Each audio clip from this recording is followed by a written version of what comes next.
मुख्यमंत्री सुक्खू हर cabinet meeting में खोल रहे नौकरियों का पिटारा। सरकार युवाओं को रोजगार देने के लिए प्रतिबद्ध, हर विभाग में भरे जा रहे खाली पद। मुख्यमंत्री ठाकुर सुखविंदर सिंह सुक्खू की सरकार प्रदेश के युवाओं को रोजगार देने के लिए प्रतिबद्ध है। मुख्यमंत्री की अध्यक्षता में आयोजित प्रत्येक कैबिनेट की बैठक में युवाओं को रोजगार देने के लिए नौकरियों का पिटारा खोल रहे हैं। सरकार हर विभाग में खाली पदों को भरने के लिए कैबिनेट से स्वीकृति प्रदान कर रही है, जिससे आगे चयन बोर्ड के माध्यम से भर्तियां लगातार हो रही हैं। मुख्यमंत्री ठाकुर सुखविंदर सिंह सुक्खू की अध्यक्षता में 16 नवंबर को आयोजित कैबिनेट की बैठक में विभिन्न विभागों में सैकड़ों पदों पर भर्ती करने का निर्णय लिया गया है, जिसमें डॉक्टर राधाकृष्णन राजकीय चिकित्सा महाविद्यालय हमीरपुर में सीनियर रेजिडेंट डॉक्टरों के 30 पद तथा सहायक स्टाफ के 326 पद सृजित कर भरने का भी निर्णय लिया गया। इसके साथ ही विभिन्न श्रेणियों के 7 पदों के सृजन तथा भरने को भी मंजूरी प्रदान की गई। मत्स्य विभाग में विभिन्न श्रेणियों के 28 पद भरने को मंजूरी प्रदान की गई। मंत्रिमंडल ने राज्य कर एवं आबकारी विभाग में सहायक राज्य कर एवं आबकारी अधिकारियों के 25 पद भरने को मंजूरी प्रदान की। कैबिनेट की बैठक में हिमाचल प्रदेश राज्य चयन आयोग हमीरपुर के सुचारू संचालन के लिए आयोग में विभिन्न श्रेणियों के 10 पदों को भरने का निर्णय लिया गया। कांगधा जिले में हाल ही में खोले गए खंड चिकित्सा कार्यालय देहरा में विभिन्न श्रेणियों के 6 पदों को सृजित कर भरने का निर्णय लिया। शिमला जिले के हाल ही में स्तरोन्नत सामुदायिक स्वास्थ्य केंद्र गुम्मा के लिए विभिन्न श्रेणियों के 4 पद सृजित कर भरने का निर्णय लिया। वन विभाग में 2061 वन मित्रों की भर्ती को मंजूरी। अक्टूबर 2024 में आयोजित कैबिनेट की मीटिंग में वन विभाग में 2061 वन मित्रों की नियुक्ति को स्वीकृति प्रदान की गई। इसमें 10 अंकों के व्यक्तिगत साक्षात्कार की शर्त को समाप्त कर दिया गया है। बैठक में डॉक्टर राधाकृष्णन राजकीय चिकित्सा महाविद्यालय एवं अस्पताल हमीरपुर में 150 नर्सिंग कर्मियों के पद सृजित कर भरने का भी निर्णय लिया गया।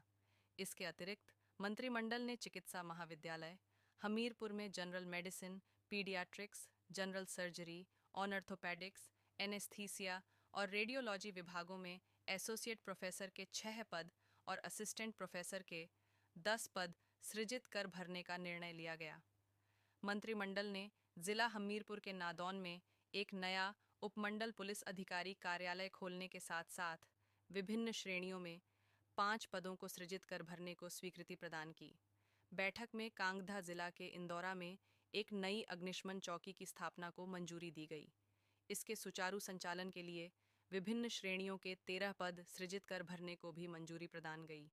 मंत्रिमंडल ने लाहौल स्पीति जिला के केलांग पुलिस स्टेशन के अंतर्गत शिंकुला में एक नई पुलिस चौकी की स्थापना के साथ साथ विभिन्न श्रेणियों में 6 पदों को सृजित कर भरने को भी मंजूरी दी। टांडा मेडिकल कॉलेज में सैकड़ों पदों पर भर्ती को मंजूरी दी। मुख्यमंत्री की अध्यक्षता में आयोजित मंत्रिमंडल ने कांगधा जिला में डॉक्टर राजेंद्र प्रसाद राजकीय चिकित्सा महाविद्यालय टांडा में विभिन्न श्रेणियों के 462 पद सृजित कर भरने का निर्णय लिया। इसमें चिकित्सा अधिकारियों के 14 पद और मनोचिकित्सक तथा क्लिनिकल मनोवैज्ञानिक के 4-4, स्टाफ नर्स के 300, रेडियोग्राफर के 2, वार्ड बॉय के 47, ऑपरेशन थिएटर सहायक के 4, ट्रांसप्लांट कोऑर्डिनेटर के 2, डाटा एंट्री ऑपरेटर के 10, चतुर्थ श्रेणी के 5, सफाई कर्मचारी के 40 और सुरक्षा गार्ड के 30 पद शामिल हैं। आईजीएमसी शिमला और Atal institute of medical super specialities Chamiyana में विभिन्न श्रेणियों के 479 पदों को सृजित कर भरने का भी निर्णय लिया गया है। आईजीएमसी शिमला में विशेषज्ञ चिकित्सा अधिकारी के दर्जनों पदों पर भर्ती करने का निर्णय लिया है।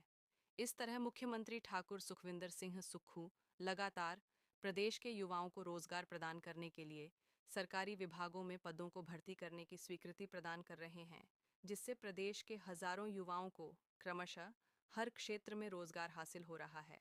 मुख्यमंत्री स्पष्ट रूप से कहते हैं कि सरकार युवाओं को रोजगार प्रदान करने के लिए प्रतिबद्ध है। युवाओं से किए गए रोजगार प्रदान करने के वायदों को पूरा किया जा रहा है। सरकारी क्षेत्र में रोजगार देने के साथ साथ निजी क्षेत्र में भी रोजगार के अवसर जुटाए जा रहे हैं। इसके साथ ही युवाओं को स्वरोजगार स्थापित करने के लिए स्टार्टअप योजना शुरू की गई है। जिसके माध्यम से भी हजारों युवाओं को रोजगार हासिल हो रहा है। Nation news bureau report.